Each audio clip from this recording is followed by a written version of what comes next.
In the old kingdom, they whisper of a guardian with no past. A girl who walked into darkness, traded her memories for power, and became a legend the world was never meant to remember. Follow me into this magical journey.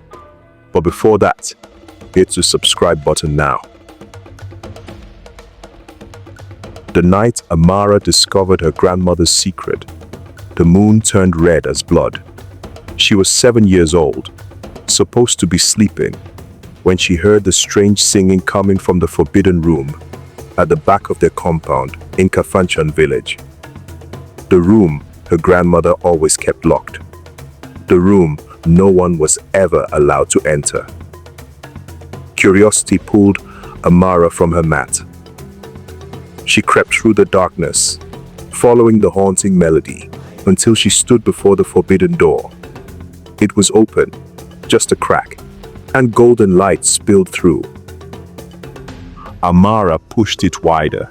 Inside, her grandmother danced in the center of a circle drawn with white chalk, speaking words in a language Amara had never heard. Above her head floated 7 glowing stones, spinning in the air like captured stars. "Grandmother," Amara whispered. The stones fell. The light vanished. Her grandmother spun around, fear and anger warring on her ancient face. "You should not have seen this," she said, her voice trembling. "You should never have seen this." That was the night Amara learned the truth. Her grandmother was one of the last sky weavers, practitioners of the ancient magic that had been forbidden by the king 50 years ago. Magic that could move stones, call rain, and speak to the spirits of the earth. "Why is it forbidden?" young Amara asked. "Because fear makes men cruel," her grandmother said, pulling Amara close. The king's father was killed by a sky weaver who turned against the kingdom. In his grief and rage, the current king declared all magic evil. He hunted down every practitioner, killed most. The rest went into hiding. "But you're not evil, grandmother." "No, child, but the king would not care. He sees only the weapon, not the hand that wields it." Her grandmother's eyes were sad. "Promise me you will never speak of what you saw, not to your mother, not to your friends, not to anyone. This secret could kill us both." Amara promised, and for 10 years, she kept that promise, until the day the warriors came. Amara was 17 when the Kanem warriors attacked Kafanchan. They came at dawn, hundreds of them, from the northern territories. Their king had died, and his ambitious son sought to expand his domain by conquering the scattered villages along the river valleys. Kafanchan was small, maybe 300 people, mostly farmers and traders. They had no army, no walls, no weapons, beyond farming tools and hunting spears.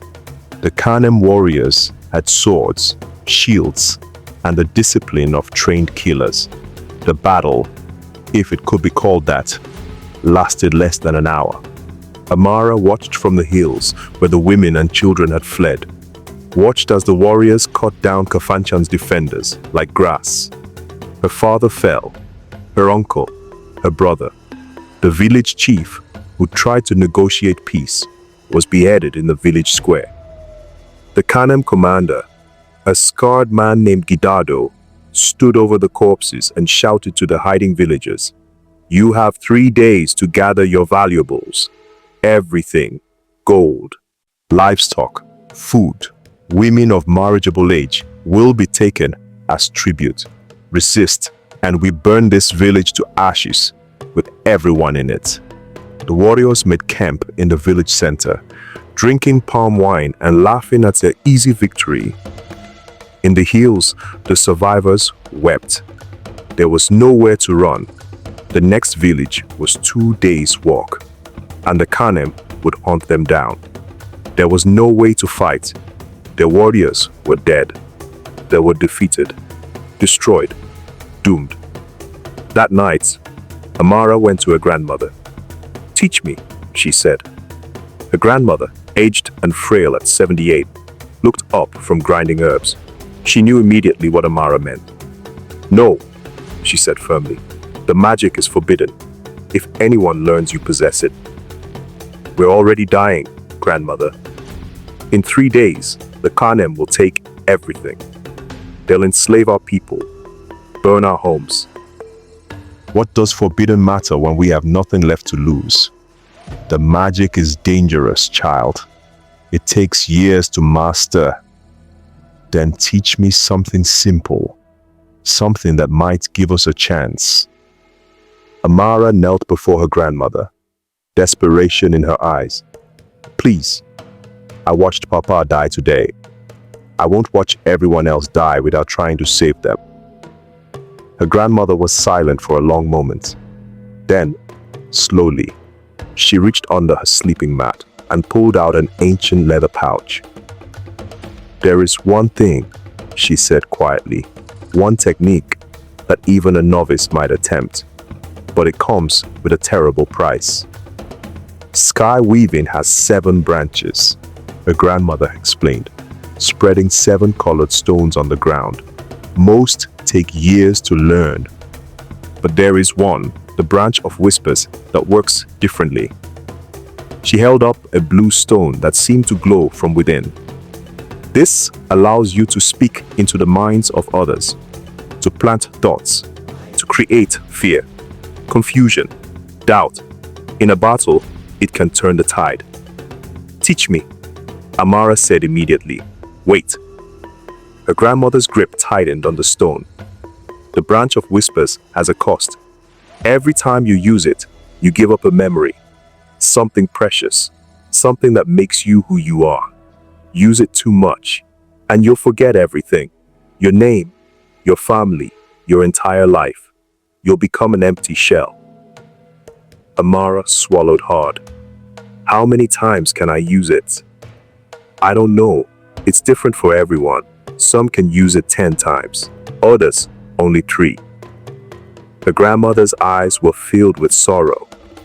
"But each time, you lose something you can never get back." Amara looked out at the village below, at the Khanem fires burning, at the corpses that included her father. "Teach me," she said again. They practiced through the night. The technique was surprisingly simple. Hold the stone, focus your intention, and push your thoughts toward your target. The hard part was controlling it, directing it, making the whispers believable. By dawn, Amara could make her grandmother hear voices that weren't there. "Remember," her grandmother warned as the sun rose, "use it wisely, use it sparingly. Every memory you lose is a piece of your soul." Amara tucked the blue stone into a leather cord around her neck. "I'll remember, grandmother." But she wouldn't. That was the curse. Amara waited until the second night, when the Khanem warriors were deep in their stolen palm wine, singing victory songs around their fires. She crept close to their camp, hidden in the shadows, and focused on the commander, Gidado. The blue stone grew warm against her chest. "Your men are planning to betray you," she whispered into his mind. "They want the glory for themselves. They're going to kill you in your sleep and claim they led the victory." Gidado's head jerked up. He looked around, suspiciously. Amara pushed harder. "Trust no one. They're all plotting. All of them." She saw the doubt bloom in his eyes. Then the stone pulsed hot against her skin, and suddenly, her 8th birthday, the memory of her father teaching her to fish in the river, the feeling of his hand on her shoulder, his laugh when she caught her first fish, gone. Amara gasped, tears streaming down her face. The memory had vanished completely, like it had never existed. She knew intellectually that something was missing, but couldn't remember what. This was the price. But it had worked. Through the night, she watched as Gidado grew increasingly paranoid, questioning his lieutenants, doubting his soldiers, seeing treachery in every shadow. By morning, the Kanem camp was fractured with suspicion. Over the next 2 days, Amara used the stone 7 more times. She whispered to the warriors that the land was cursed, that spirits haunted the hills. She planted fears in their minds, that their families back home were in danger, that their king had sent assassins after them, that the water was poisoned. Each whisper cost her another memory: her mother's lullabies, her first kiss, her brother's wedding, the day she learned to read. Her grandmother's stories, her best friend's name, the taste of her favorite food, all gone, erased, as if they'd never been. By the 3rd day, Amara barely remembered why she was doing this. She knew the village needed saving, but couldn't remember who lived there. Knew she'd had a family, but couldn't picture their faces. The stone had consumed her past, leaving only purpose, but the Kanem warriors were breaking. They fought among themselves, saw enemies in every shadow, heard voices in the wind. 3 had deserted in the night. The rest were jumpy, paranoid, ready to flee. Commander Gidado stood before his fractured army, trying to restore order, when Amara emerged from the tree line. She looked like a ghost, thin, pale, her eyes empty but determined. Around her neck, the blue stone glowed. "Leave this place," she said, her voice carrying across the camp, "or I will show you true horror." Gidado laughed, but it was a nervous sound. "One girl thinks to frighten warriors?" Amara raised the stone. "This is your last chance," she whispered into every mind at once. "Leave now, or your spirits will never leave this valley. The sky weavers have returned, and we do not forget. We do not forgive." The stone burned against her skin, and with that final whisper, she gave up her last memory, her own name. But the effect was devastating. Every warrior heard voices, saw shadows moving, felt the presence of something ancient and angry. They broke, they ran. Even Gidado fled, terror overriding his pride. Within an hour, the Kanem warriors had abandoned Kafanchan, leaving behind their supplies, their weapons, everything. The village was saved. The villagers emerged from hiding to find their homes intact, their enemies gone, and a strange girl standing in the square, the blue stone still glowing around her neck. "Who are you?" they asked. The girl stared at them with empty eyes. I don't know." An old woman pushed through the crowd, tears streaming down her face. "Amara, child, it's me. It's your grandmother." "Amara," the girl repeated, testing the name. It meant nothing to her. "Oh, my child, what have you done?" The grandmother explained to the confused villagers what had happened. How her granddaughter had used forbidden magic to save them. How each spell had cost a memory. How the girl who'd sacrificed everything for them no longer knew who she was. The village elder stepped forward. "The magic is forbidden. The king's law. Enough!" The grandmother's voice cracked like thunder. "This child saved every life in this village. She gave up her past, her memories, her very identity, and you would condemn her for it." Silence. Shame. A woman stepped forward. Amara's mother, though Amara didn't recognize her. "My daughter." The girl looked at her blankly. "I'm sorry. I don't remember." Her mother wept, embracing the daughter who no longer knew her. They say Amara stayed in Kafanchan, though she never regained her memories. The blue stone remained around her neck, a reminder of what she'd sacrificed. The villagers cared for her. This girl would save them. teaching her again how to speak, how to live, telling her stories of the brave person she'd been. Even if she couldn't remember, her grandmother taught her again, slowly, carefully.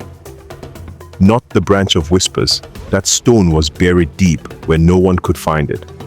But the other branches of sky weaving, the ones that didn't steal memories. Years passed. New threats came. Bandits, rival villages, wild animals. And each time, the girl they called Amara stood as guardian, using magic to protect the people who'd become her family, even if she couldn't remember being the daughter, sister, friend. The king's soldiers came once, hearing rumors of magic in Kafanchan, but the entire village stood together, claiming ignorance, hiding their guardian, protecting the girl who'd protected them.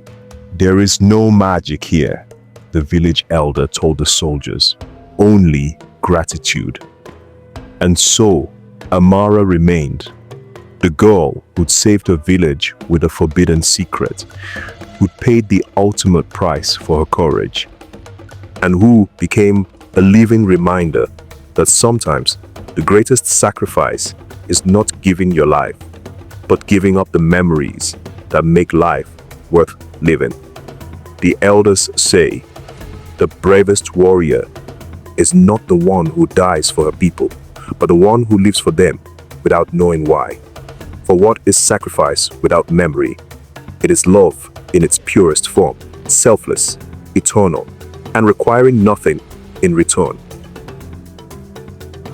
And they still speak of her in the villages along the river, the nameless guardian, the forgotten hero, the girl who saved everyone except herself.